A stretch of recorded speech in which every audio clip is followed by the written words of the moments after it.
Ole tun rum chu Redmi 6 Pro charging port kan thlak lenga tihian charge theilowa hi sim la chuanga tiang kan hong mai da ni tung tang hian kheu hon te heng hoi chu har salawa Samsung hoi boi thlak thina malama tang hon ngai thina tian hei chu anung hi kheu hon te tian noi lampang a subboard kan la chuanga screw tlem in kila panga velen kila chu la chuanga jan subboard ku kon charging port chu ma ku kan thlak tur chu nia le an chuak to a ti kon bo charging port ania en chuan ala thakop na ku ma se a thol to lu tuka karovak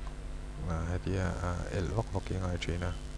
chuan thla kan duan ron da ania ku lai khuan pasted IC pasted ang chi kha silicon ang chi kha oma ku chon lak te ma se kan hit don to wangin kan la lat kher longa ti sinanga nem ni ba asakien chuan kan la kan pai kher longa ti khuan kan hi tanga la to mai da ni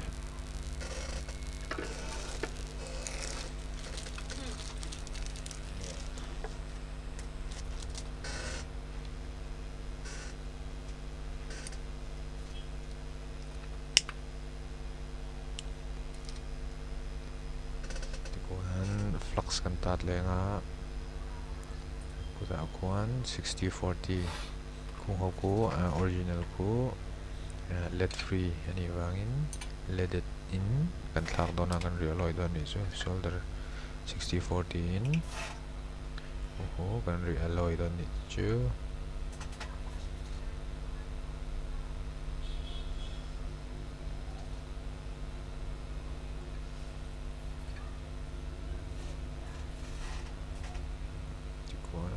ketin ku kan tinga kan ta da ketin aku na ankor keli ke paru koma ta hian sir pat ni le la hian pin bula kwan pin pat ni ro te boka tu su ti kha nga jong lo kwan kan sok ta ve ka te kwan kan mix vek noa hot airin SMD in kan chem tonga SMD hi 380 degrees Celsius ania 50 liters of airflow ania kon che mga zoite te in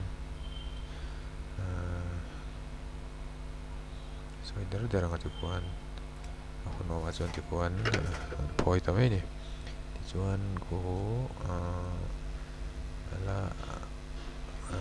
nuai ko solder ko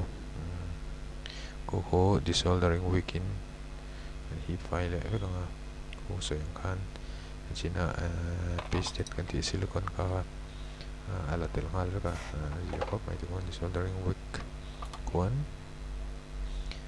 ko ho zong le a patch ko a track ko kan hi file vek do na ni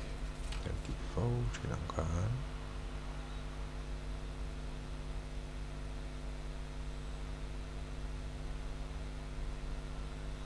so to chinang kan repairing video video tui ve tan lo pe jon ap mu nom lo vi ong ti ka ringa in lo nga ya min lo entry na min lo subscribe thin te ka lom te ni thin katan lo lok pui the ren ka ten ma chuan boi chung kan siam thin ania kat video siam pui how tak ve riwa mi an verang box mi nom lo lai chana ni lo pon zana te ti nga ya tun rum po hian mi lo lain an siam sham ani ti kwan faita kwara se lai pets ko ala duangin ala fai tok lowa wan hi fai la vek don ne kwan faita kwara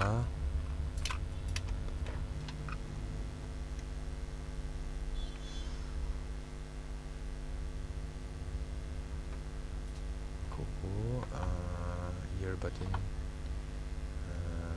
brush vai thu kan khui vai thu to don isopropyl alcohol in di kon brush vai le thuk to ka chan chu fai dak tur ani ti fo thin ka one charging port thar kan langa anu wa chin nang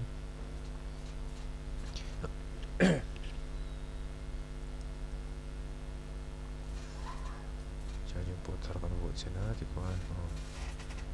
bet thapa se lampang ke ding lampang hula tlem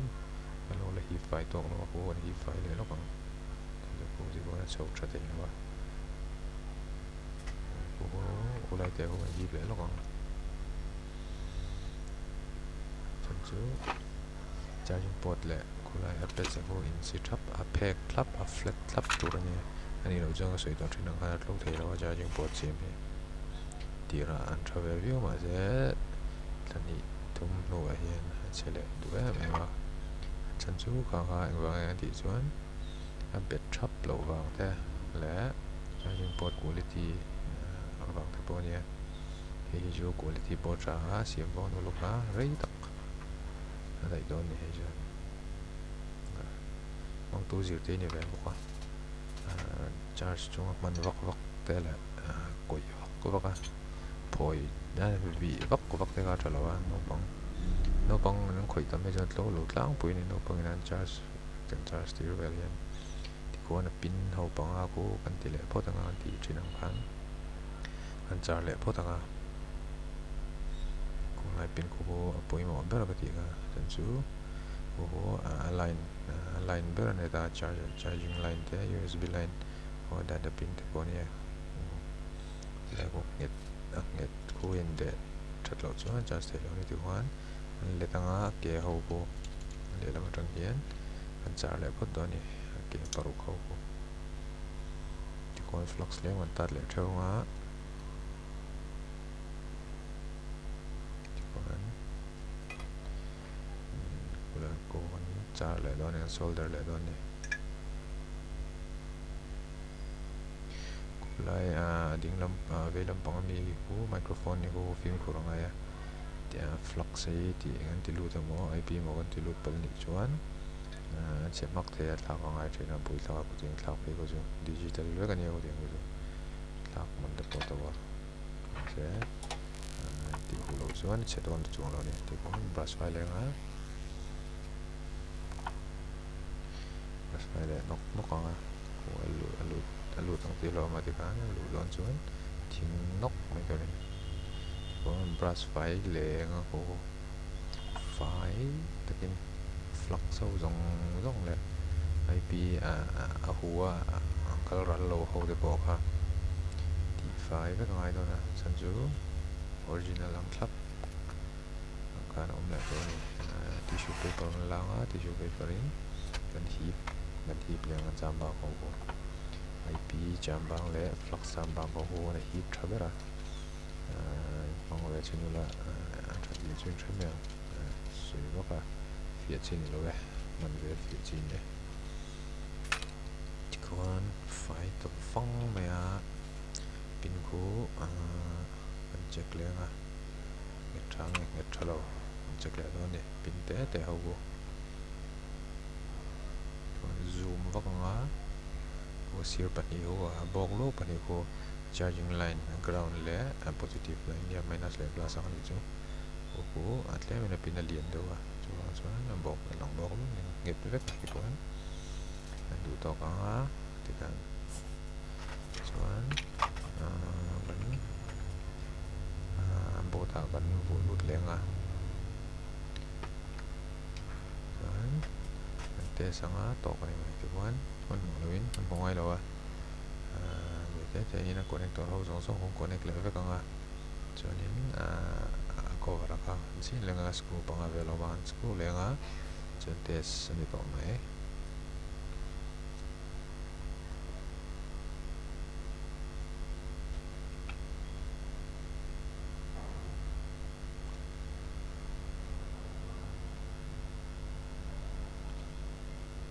thil kan soi le lo go ka sam ka me ta ko tiam lo kop ma sam me kong ta vang me num zo num kop mai zang deuh hong ke ria ti kon chu ho zong zong kha kil le thapanga chuan mang tu na zir chuan đại review tu la ko ngai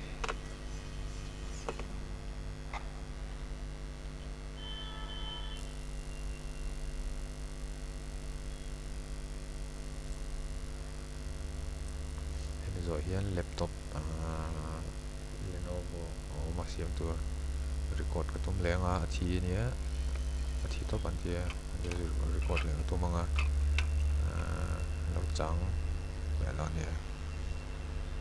sa video rei deu don wangin edit loin vai mi ting khang ka ti top pang ka upload top pang ti kon ti zawa an charge chinanga ron em pop me ko mi ti ron je ke ron tha ti na ni mai